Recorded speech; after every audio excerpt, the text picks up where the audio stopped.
Hey Saints, I thought I'd just jump on here and do a quick video.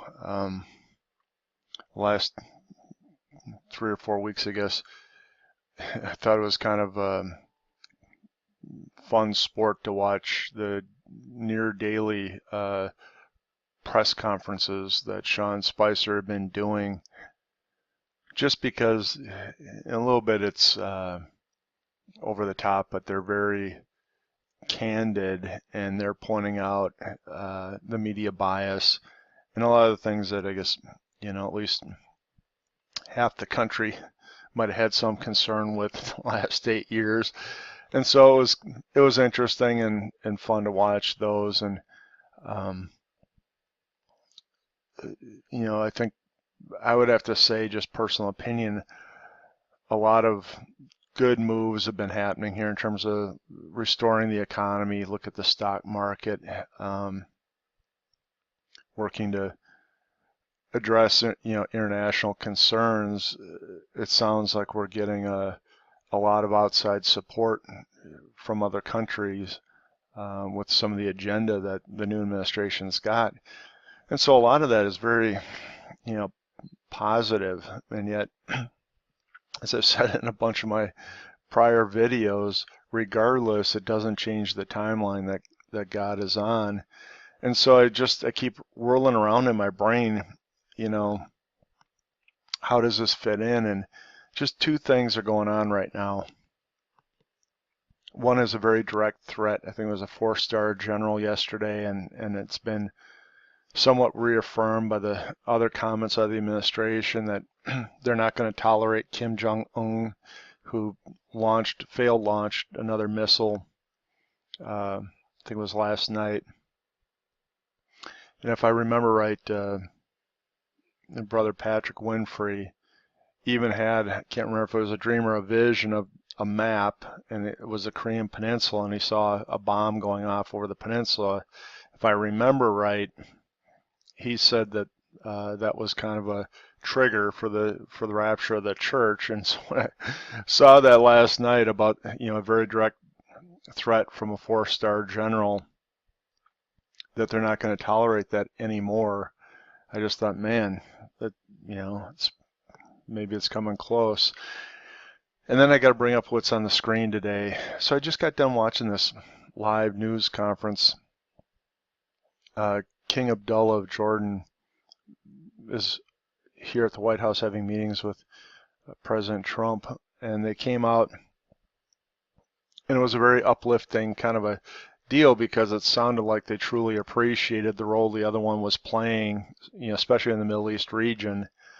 But King Abdullah started tying in how President Trump is now leading the peace negotiation between the Palestinians and the Arabs. And it sounds like the Arab coalition is in agreement under that framework, as well as it sounds like Israel's coming into agreement under that framework.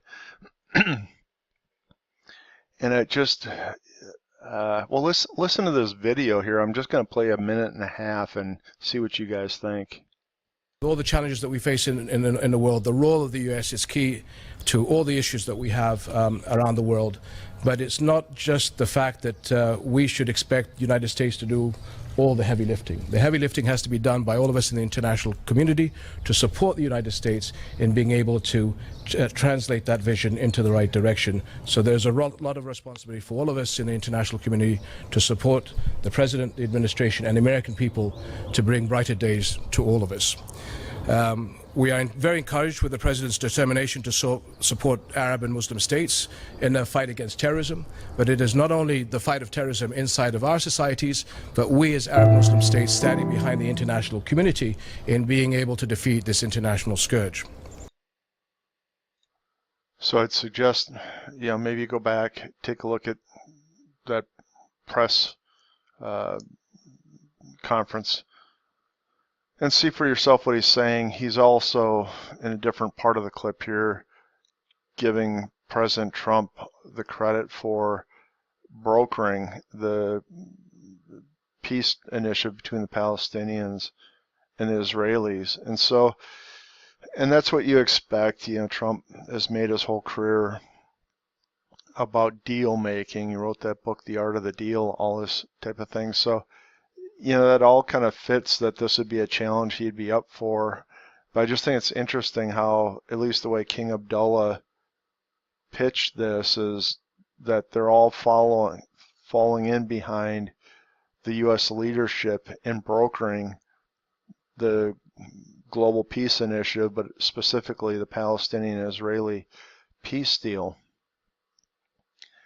And it does call to mind a passage, and I'm almost like reluctant to say it because, I don't know. You guys know that the peace gets brokered and then enforced. And so he shall confirm a covenant with many for 1 week. In the midst of the week he shall cause the sacrifice and oblation to cease, and the overspreading of abomination he shall make it desolate even until the consummation. So, I had a video before where I just expressed this kind of odd concern. Our administration appears to be blessing Israel by supporting them when the last administration didn't, or this administration appears to be taking the threat from Iran against Israel very serious, and that also was in this press interview. Trump, with a veiled way of saying he would have a response for Iran, they'll have to wait and see. And then, he's tackling the Korean Peninsula, and he had a 4-star general go out and have a direct threat. And so is this the trigger point for what we think, is going to happen here in the end times? I don't know. Maybe you guys can leave your comments below.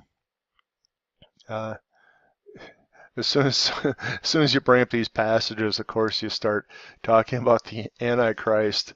There is that passage in Matthew, was it 24:25, that said he was going to deceive the elect, even the elect, if it were possible. And by peace he shall destroy many. I don't know. There's just a whole bunch of things that are just making me think. But regardless, I think the general tone and direction of what this administration is doing feels about right. But I really appreciate you guys' comments below in terms of what's currently going on. So God bless.